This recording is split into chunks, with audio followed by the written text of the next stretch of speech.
कर पाता है। मैं आपको खाली हाथ तो नहीं जाने दूंगा, लेकिन मेरे घर की रोटी मैं आपको नहीं दे सकता हूँ। मेहरबानी करके 4 कदम चलिए, मेरे भाई के घर की भिक्षा दिला दूं। भाई के घर की भिक्षा लेकर समर्थ रामदास अपने घर पहुंचे, अपनी कुटिया पे पहुंचे। उन्होंने भिक्षा खाई। उनके मन में बड़ी शांति, प्रसन्नता और आनंद का आविर्भाव हुआ। ध्यान के समय उनको मेहनत नहीं करनी पड़ी, अंदर का रस, अंदर का आनंद प्रकट होने लगा। समर्थ ने सोचा कि उस किसान ने अपने घर की रोटी नहीं दी और भाई के घर की ऐसी जादुई रोटी क्या है। दूसरे दिन जाकर पूछा कि भाई अपने घर की रोटी नहीं दी, भाई के घर की दी, उसमें क्या जादू था। बड़ा आनंद रहा, ध्यान भजन बड़ा सहज में हुआ, चित्त में बड़ी निर्भीकता और प्रसन्नता सहज में आई। बोले महाराज, मैं कहीं बाहर चला गया था, किसी किसान के पैसे भरे थे नहर विभाग में, लेकिन उसको तारीख का पता नहीं था, तो पानी ऐसे ही बह चला। तो मेरे भाई ने तो नाहक का समझ कर नहीं लिया, लेकिन आजकल के कॉन्वेंट स्कूल में पढ़े हुए पाश्चात्य जगत से प्रभावित खोपड़ी वाले मेरे बेटों ने नाहक का पानी घसीट लिया अपने खेत में। उससे नाहक का अन्न पैदा हुआ। महाराज, नाहक का अन्न खाने से मन नाहक के संकल्प विकल्प करेगा, नाहक की अशांति बनाएगा। हम तो नाहक के संकल्प विकल्प में बह रहे हैं। आप जैसे संत को ऐसा नाहक का अन्न देकर हम क्यों भजन में विघ्न डालें। इसलिए मैंने अपने भाई के घर का हक का अन्न खिलाया, तो आपका मन हक स्वरूप ईश्वर में जल्दी लग गया। महाराज, अन्न बिगड़े तो मन बिगड़े, पानी बिगड़े तो वाणी बिगड़े। लोग अपना बाथरूम गंदा नहीं रखना चाहते, अपना रसोई घर गंदा नहीं रखना चाहते, अपना लेट्रिन गंदा नहीं रखना चाहते हैं, लेकिन अपना हृदय गंदा हो रहा है उसका ख्याल नहीं करते। कैसे आजकल के धर्म निरपेक्ष लोग हैं, समझ में बात नहीं आती। जय राम जी की। और ये नतीजा परदेश वालों को भुगतना पड़ रहा है। हर 18 मिनट में परदेश में बड़े राष्ट्र के जो धनी, बड़े धनों के, ऐसे लोग हर 18 मिनट में आत्महत्या करते। हर 28 मिनट में एक आदमी क्रैक हो जाता है, पागल हो जाता है। इंद्रियों के पीछे अगर मन चलेगा तो अशांति बढ़ जाएगी। मुझे पूछा गया अमेरिका में कि आपका देश इतना धार्मिक है, स्पिरिचुअल है, तो पुअर क्यों है। मैंने कहा पुअर क्यों है वो तो मैं बता दूंगा, लेकिन आपके पास इतना सारा वैभव होते हुए भी आपका हृदय पुअर क्यों है। बहू सासू को नहीं रहने देती और सासू बहू को नहीं रहने देती, और बूढ़े बूढ़ी माँ बाप को आप पांजरा पोल में छोड़ देते हैं। जैसे इंडिया में बूढ़े गाय भैंस को, गाय और बैल को पांजरा पोल में छोड़ देते, ऐसे नर्सिंग होम में क्यों छोड़ाते हैं, ये भी तो पूछो। आपके पास इतना सारा होते हुए भी हृदय इतना अशांत क्यों है। हमारे पास तो बाहर का धन नहीं है, लेकिन भीतर की खुशी का धन है। हमारे देश में 25-30 रुपया कमाने वाला मजदूर माँ को खिलाएगा, बाप को खिलाएगा।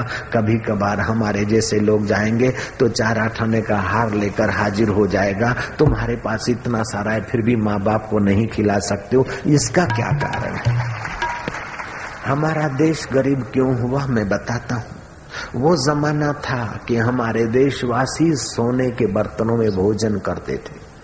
विधायक लोग ध्यान से सुने, हमारे देश में लोग सोने के बर्तन में भोजन करते थे। 1 लाख आदमी यज्ञ में आते, उसमें 10,000 साधु ब्राह्मणों को सोने के बर्तनों में युधिष्ठिर महाराज भोजन परोसवाते, और भोजन पूरा होता तो हाथ जोड़कर प्रार्थना करते ऊंचे आवाज से, भो भगवन, साधु ब्राह्मणों महापुरुषों सुनो, जिस सोने के थाली में, कटोरी में, प्याले में आपने भोजन जल स्वीकार किया, वह स्वर्ण के बर्तन इस दास युधिष्ठिर की नम्र प्रार्थना है।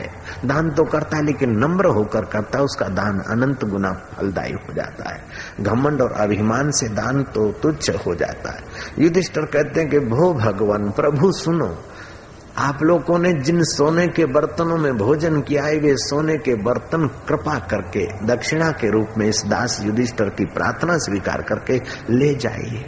कुछ साधु ब्राह्मण ले जाते और कुछ जीवन मुक्त महापुरुष कहते जब आत्म हीरा मिला तो ये तेरे ठीकरों को कौन संभालता है। जैसे पत्तल छोड़कर चले जाते लोग, ऐसे सोने के बर्तनों को भी ठोकर मारकर चले जाने वाले लोग इस भारत में थे। जयराम जी की जडह लधो मुंह आत्म हीरो जग थी वो सवा का सिरो। जब आत्म हीरा मिल गया तो ये सवा का सिरे की चीज कौन संभाले। ये तो धीरे धीरे आपसी फूट और भोला भालापना भाव शक्ति रही, लेकिन विचार शक्ति और क्रिया शक्ति कम होती गई, उधर ध्यान नहीं दिया। तब धीरे धीरे धीरे धीरे आपसी खींचतान के लिए आपसी टकरावों में हम उलझते गए। और फिर अफगानिस्तान वाले आए, मुगल आए, अंग्रेज आए और हमको नोचते गए नोचते गए नोचते गए। जब अफगानिस्तान आया तो फिर पहले तो फेरिया घूमता आवाज मारता, देना चाहो तो सोने के टूटे फूटे बर्तन। बाद में ये सब आए, मुगल आदि आए। वो तो ये पढ़ के आया कि हिंदुओं के मंदिरों की छतों में हीरे लाल जवाहरात है, बत्ती न भी जले तो उनकी चमक से काम चलता है। हो मोहम्मद गजनवी और मोहम्मद गोरी और ये लोग तो ऐसा सुनकर आए और फिर लूट चलाई और मंदिर तोड़े और उसमें से ही जवेरात ले गए। ऐसा हमारा देश था कि धनाढ्य। फिर आवाज आई, देना चाहो तो सोने चांदी के टूटे फूटे बर्तन। बाद में अंग्रेज आए तो चांदी भी गई, सोना भी गया, तांबा और पित्तल के बर्तन हो गए।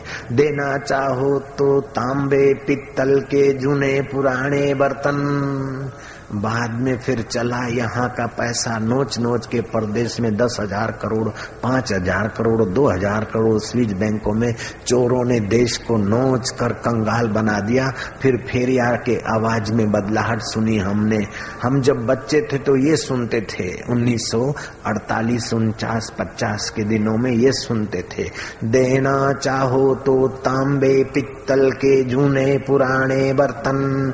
आपा होई तो तांबा पित्तलना जूना पुराना वासन।